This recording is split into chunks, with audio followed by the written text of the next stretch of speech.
പത്തനംതിട്ടയിലെ ഇടത് സ്ഥാനാർത്ഥി doctor T M Thomas Isaac നമ്മോടൊപ്പം ചേരുന്നുണ്ട്. ഇന്നലെ കോടതി ചില പരാമർശങ്ങൾ നടത്തി. ഞാനിതിൽ കാണുന്ന മറ്റൊരു സംഭവമുണ്ട്. അതായത് ED മസാല ബോണ്ടിനപ്പുറത്തേക്ക് ഒരു മനുഷ്യാവകാശ പ്രശ്നം. അതായത് മുമ്പ് കാലങ്ങളിൽ സിനിമകളിൽ കാണുമായിരുന്നു. അതായത് ഏമാൻ വിളിക്കുന്നു, സ്റ്റേഷൻ വരെ വരണം എന്ന ആളുകളോട് പറയുന്ന പോലെ ED വന്ന് നോട്ടീസ് കൊടുക്കുന്നു, വന്ന് ഹാജരാകാൻ പറഞ്ഞു. പക്ഷെ അങ്ങയുടെ കേസിൽ അങ്ങ് കൃത്യമായി ഇതിൻ്റെ അകത്തൊരു പുതിയ മാനം നൽകുകൂടിയല്ലേ ഇന്നലത്തെ സംഭവങ്ങളൊക്കെ നോക്കുമ്പോൾ? ബഹുമാനപ്പെട്ട കോടതി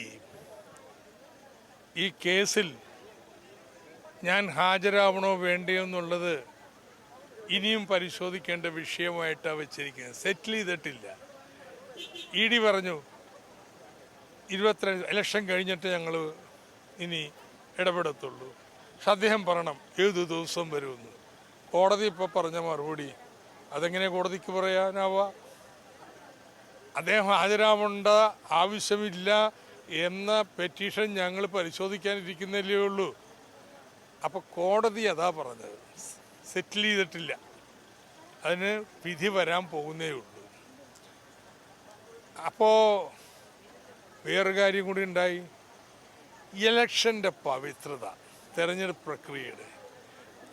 പ്രക്രിയ നടക്കുമ്പോൾ അറസ്റ്റ് ചെയ്യുക പോട്ടെ, ചോദ്യം ചെയ്യാൻ വിളിച്ച് ശല്യപ്പെടുത്തുന്ന പോലെ ശരിയല്ല. അല്ലെങ്കിൽ അത്രക്ക് ഗൗരവമായ കാര്യം ഉണ്ടാവണം. ED എഴുതി കൊടുത്തു, അങ്ങനെ ഇലക്ഷൻ തന്നെ തടസ്സപ്പെടുത്തി എന്നെ ചോദ്യം ചെയ്യേണ്ട ഒരു കാര്യമുണ്ട് എന്ന് കോടതിക്ക് തോന്നിയില്ല. അപ്പോൾ എനിക്കെന്തോ ആശ്വാസം കിട്ടിയെന്നൊക്കെ പറഞ്ഞ് പത്രത്തിൽ കാണുന്നത് ഭയങ്കര കഷ്ടമാണ് കേട്ടോ. EDക്ക് ഒരു തിരിച്ചടിയാണിത്. അതേ ഞാൻ പറയുന്നുള്ളൂ. എൻ്റെ വാദങ്ങൾ കോടതി കേട്ടിട്ടുണ്ട്, വിധി പറയാൻ വെച്ചിരിക്കുക. അത് തന്നെയാണ് ഞാൻ സൂചിപ്പിക്കുന്നത്. മസാല ബോണ്ട് കേസിന് അപ്പുറത്തേക്ക് ED രാജ്യവ്യാപകമായി ഞാൻ പറയുന്നത് വിധി വന്നിട്ടില്ല, ഡിക്റ്റേറ്റ് ചെയ്തിട്ടുണ്ട്, അപ്ലോഡ് ചെയ്തിട്ടില്ല. വിധി അപ്ലോഡ് ചെയ്ത് കഴിഞ്ഞാൽ നിശ്ചയമായിട്ടും പത്രസമ്മേളനം നടത്തി കാര്യങ്ങൾ വിശദീകരിക്കും. ഇന്നലെ കേസിലേക്ക് വന്ന ED വീണ്ടും ശ്രമിക്കുന്നത് ഈ തെരഞ്ഞെടുപ്പ് കാലത്ത് എങ്ങനെയെങ്കിലും ഒന്ന് പിടിച്ച് ഒന്നൊരു ചോദ്യം ചെയ്തൊരു വാർത്ത സൃഷ്ടിക്കാൻ നടത്തി EDയുടെ ശ്രമത്തെ തിരിച്ചടി. എന്ത് കാര്യത്തിനാണ് എന്നെ ഇങ്ങനെ വിളിച്ചുകൊണ്ടിരിക്കണേ? ഇത് വല്ല 2 വർഷമായിട്ട് നടക്കുന്ന ഒരു അന്വേഷണമല്ലേ? അതിൽ കിഫ്ബി പറഞ്ഞു ഈ വക കാര്യങ്ങളെക്കുറിച്ച് മന്ത്രിക്കൊരു ബന്ധവും ഇല്ല, പങ്കുമില്ല.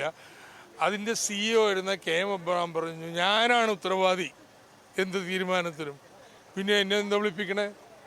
എനിക്കറിഞ്ഞുകൂടുന്ന ഫണ്ടിൻ്റെ യൂട്ടിലൈസേഷൻ ആ മന്ത്രി നോക്കേണ്ട കാര്യമല്ല, ഉദ്യോഗസ്ഥർ നോക്കേണ്ട കാര്യമാണ്. അപ്പോൾ എന്നിട്ടും EDക്ക് എന്തോ എന്നെ വിളിപ്പിക്കണമെന്നുണ്ട്. അതൊക്കെ ഈ തെരഞ്ഞെടുപ്പ് പ്രമാണിച്ചുള്ള പ്രഹസനമാണ്. തെരഞ്ഞെടുപ്പിൻ്റെ പവിത്രത അത് കോടതി ഉയർത്തിപ്പിടിച്ചു എന്നതിൽ വലിയ സന്തോഷം. പത്തനംതിട്ട പറഞ്ഞിട്ട് പോവാം, എങ്ങനെയുണ്ട് പ്രചാരണത്തിന്? ഉഷാർ, ഒരു സംശയം വേണ്ട. നമ്മൾ മുന്നിലാണ്, നല്ല ഭൂരിപക്ഷത്തിന് ജയിക്കും. തീർച്ചയായിട്ടും വലിയ ആത്മവിശ്വാസത്തിനാണ് തോമസ് ഐസക് ഉള്ളത്. മാത്രമല്ല അദ്ദേഹം പറഞ്ഞു വെക്കുന്ന വളരെ പ്രധാനപ്പെട്ട കാര്യം കൂടിയാണ് ഹൈക്കോടതിയുടെ ഇന്നലത്തെ ഉത്തരവ് അല്ലെങ്കിൽ ആ പരാമർശം തീർച്ചയായിട്ടും ജനാധിപത്യത്തിനും അല്ലെങ്കിൽ തെരഞ്ഞെടുപ്പിനും വില കൽപ്പിക്കുന്നതിലൂടെയാണ് അദ്ദേഹം പറഞ്ഞു വെക്കുന്നത്. പത്തനംതിട്ട ക്യാമറമാൻ അഖിലേഷ് കുടുംബനൊപ്പം സുജു ടി ബാബു, കൈരളി ന്യൂസ്.